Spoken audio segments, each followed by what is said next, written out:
সকাল থেকেই মেঘলা ওয়েদার চলছে, বৃষ্টি হচ্ছে তার মধ্যে, আর বৃষ্টির মধ্যেই সবে সবে রোদ দিল একটুখানি।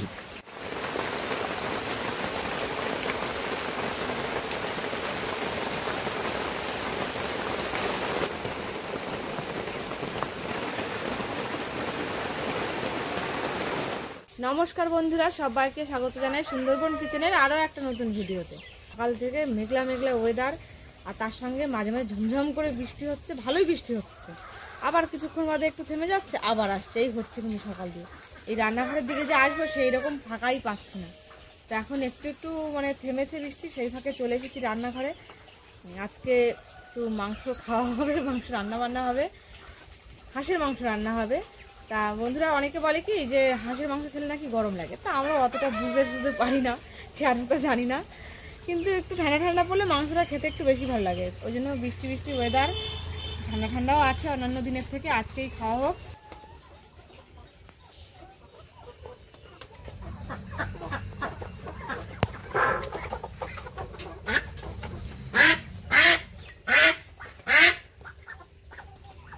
হাঁস কিন্তু বন্ধুরা অনেক ছিল, কিন্তু এত যে হাঁসের চাহিদা সেটা আমি মানে বুঝতে পারিনি। যে কটা হাঁস ছিল মোটামুটি সবাই বেছে বুছে নিয়ে চলে গেছে। এইটা আমাদের রয়েছে খাওয়ার জন্য একটা মাত্র, তাইটাই আজকে খাওয়া দাওয়া হবে। তো দেখি এখন কেটে কুটে মাংসটা রেডি করে নিই, তারপরে রান্নার কাছে যাবো। মাংস মা কেটে কুটে এখানে রেডি করে দিয়ে গেছে, আর আমার মোটামুটি অন্যান্য সবও প্রায় গোছানো, খালি এগুলো কাটবো আর বাটবো আর রান্না বসাবো। শুধু মাংস না, একটু বন্ধুরা যেহেতু গরমকাল, বর্ষা হলেও কালে তো গরমকাল, একটু উচ্ছে দিয়ে হালকা করে ঝোল করছি, উচ্ছে আলু, ওটা খেতে খুব ভালো লাগে। মাংসের এই সাইডে এগুলো দেখতে পাচ্ছেন সাদা সাদা, এগুলো কিন্তু সব চর্বি হয়েছে। আর মাংসের কালারটা দেখুন কেমন সুন্দর কালার হয়েছে।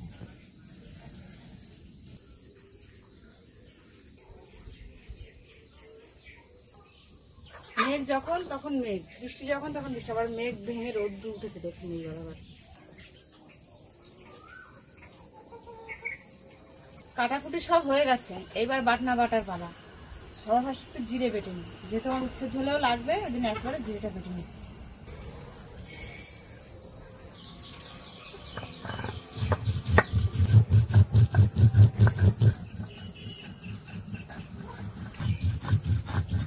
এরপরে এবারে আদা, তারপরে সবার শেষে রসুন। উনুন জ্বালিয়ে দিলে সব রেডি হয়ে গেছে। হ্যাঁ, প্রথমে উচ্ছে আলু ঝোলটা করে নিই, একটু কড়াইতে তেল দিয়ে দিচ্ছি, কড়াই গরম হয়ে গেছে।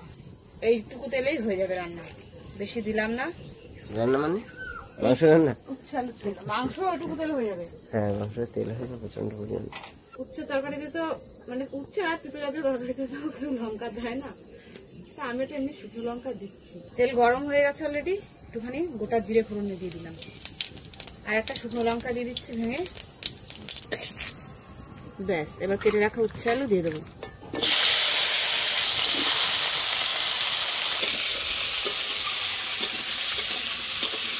এরকম উচ্ছে আলুর ঝোল তো মাছ দিয়েও ভালো লাগে, চিংড়ি মাছ দিয়ে বা অন্য মাছ দিয়েও ভালো লাগে, ছোটো জাতীয় মাছ, আবার এমনি নিরামিষও ভালো লাগে। আমার আজকে কোনো মাছ নিরামিষই করছি। অনেকে কিন্তু এই মানে এই তরকারিটা শস্য ফোড়নও দেয়, এটা শস্য ফোড়নের গন্ধটা ঠিক আমাদের ভালো লাগে না বলে এই জন্য জিরা ফোড়ন দিয়ে করছি। উচ্ছে আলুর ভিতরে পরিমাণ মতো লবণ দিয়ে দিচ্ছি, আর দিয়ে দেবো একেবারে একটু হলুদ। আলু ভাজা রেডি হয়ে গেছে, এবার জল দিয়ে দেবো এর মধ্যে।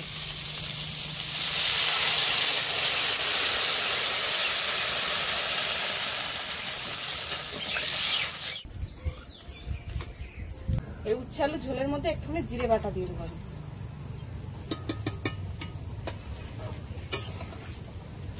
কিন্তু আরো আগে হয়ে যাবে, আমার মনে নেই, এখনই দিয়ে দিন, কাজ হয়ে যাবে। এসে তরকারিটা হতে থাকুক, ততক্ষণ আমি ভালো করে মাংসটা মেখে নিই। মোটামুটি যা যা মশলাপাতি বেটেছি সব কিছু দিয়েই ভালো করে মেখে নিই, তার সঙ্গে তো লবণ হলুদ এসব থাকছে।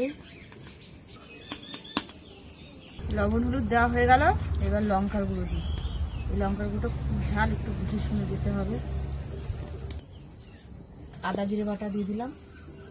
সবটাই দিয়ে দিচ্ছ? হ্যাঁ, রসুনটাই খালি রেখে দেবো।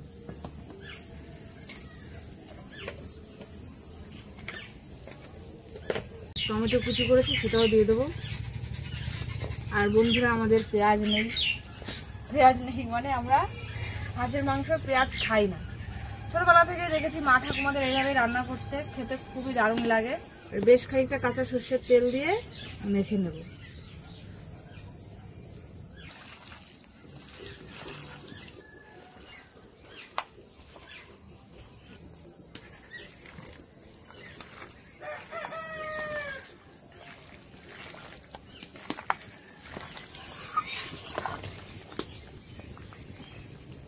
উচ্ছে ঝোল একদম কড়াইয়ের তলায় অল্প একটু রান্না করেছি, আমারই খেতে হবে, আমি খাবো বলেই বানিয়েছি। তরকারি নামিয়ে কড়াই এবার চাপিয়ে দিয়েছি, তেল দিয়ে দিচ্ছি রান্নার জন্য। ফার্স্টে আলুগুলো ভাজি, তেলের মধ্যে একটু লবণ ছিটিয়ে দিচ্ছি।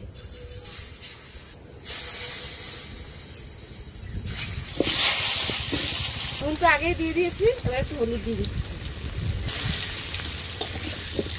আলু খুব সুন্দর করে ভাজা হয়ে গেছে, এবার নামিয়ে নেব। এই তেলের মধ্যেই আর একটু সর্ষের তেল দিয়ে দিচ্ছি। তেল খুব গরম হয়ে গেছে, এবার ওর মধ্যে তেজপাতা, শুকনো লঙ্কা, থেতো করা গরম মশলা আর জিরে দিয়ে দিচ্ছি।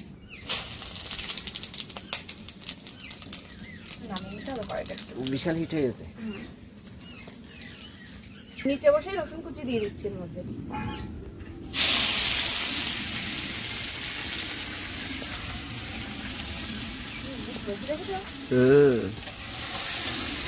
অসুবিধা হয়নি তো, পুড়ে যায়নি তো?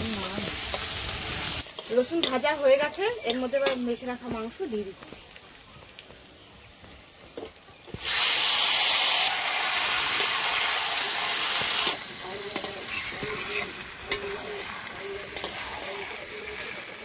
এই কি সব তেল বেরিয়েছে? তাই তো মনে হচ্ছে দেখে। না, একটু জলও আছে এর সঙ্গে সামান্য। জল নেই তো বন্ধু, এই যা তেল বেরিয়েছে আমি দেখতে তো অবাক হয়ে যাচ্ছি। এগুলো কি করতে হতো জানো, চর্বিগুলো আলাদা করে বেছে রাখতে হতো, ঝোলের উপরে দিতে হতো। মাংস ভাজা হচ্ছে, মাংস ভাজা হচ্ছে, এবারের মধ্যে ভাজা আলু দিয়ে দিলাম আর একটা গোটা রসুন। যাও, নিমন্ত্রণ বাড়িতে ছাকা তেলে অনেক সময় মাংস ভেজে নেয়, নিয়ে রান্না করে। হ্যাঁ, যাতে এই মাংসগুলো আর কি খুলে ভেঙে চুড়ে না যায়। আমাদেরও সেরকম, আমাদের সর্ষের তেলে ভাজা হচ্ছে না, আর মুরগির তেলেই মুরগি ভাজা হচ্ছে।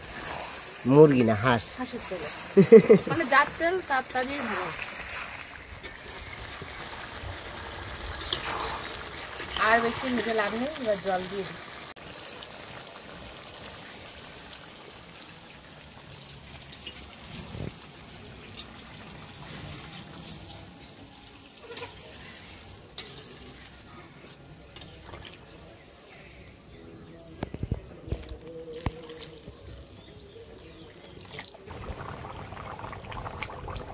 এই শব্দটার সঙ্গে বিরাট পরিচিতি আমরা, মাংস রান্নার শব্দ কাঠের জালে।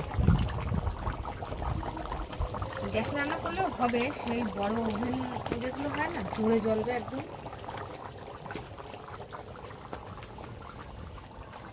কিন্তু কাঠের জালের মাংস রান্নার একটা টেস্টই আলাদা।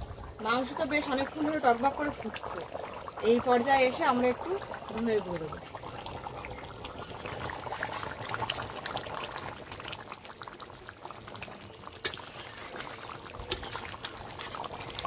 মাংস কিন্তু আমাদের একদম রেডি।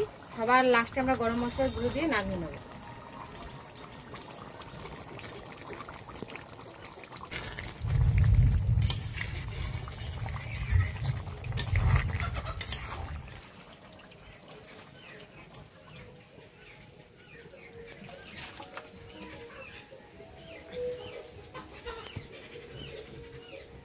শুধু তেল, ফাঁকা তেল।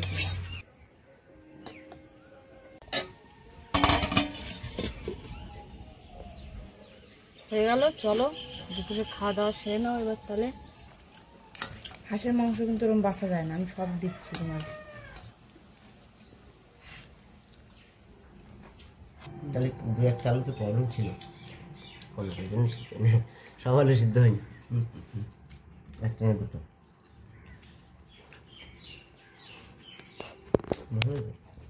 ভালো হয়েছে? তো অনেক বয়স্ক হাঁস হলে আরো বেশি ভালো লাগে মাংস। মাংসটা একদম নরম। আর বয়স্ক হাঁসের গায়ে বেশিটা মাংস থাকে না।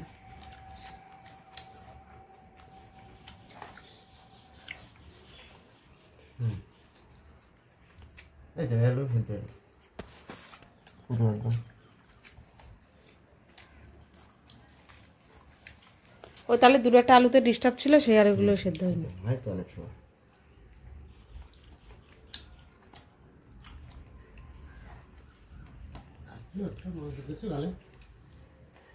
এই মাংস খাচ্ছিস?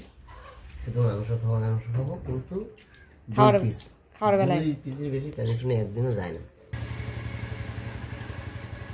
সবাই উঠে গেল, তুমি কখন উঠবা? জল খাচ্ছি হাড়তে মাথায়, অল্প অল্প রয়েছে। ঠিক আছে, খেয়ে নাও, আমি পরে খাচ্ছি, আমার এখনো খাওয়ার দেরি আছে। বাইরে দেখো বৃষ্টি নেমেছে। সত্যি সত্যি বন্ধুরা, বাইরে বৃষ্টি নেমে গেছে, আর আমার মেয়ে বলছে কি মা হেভি মজা হবে।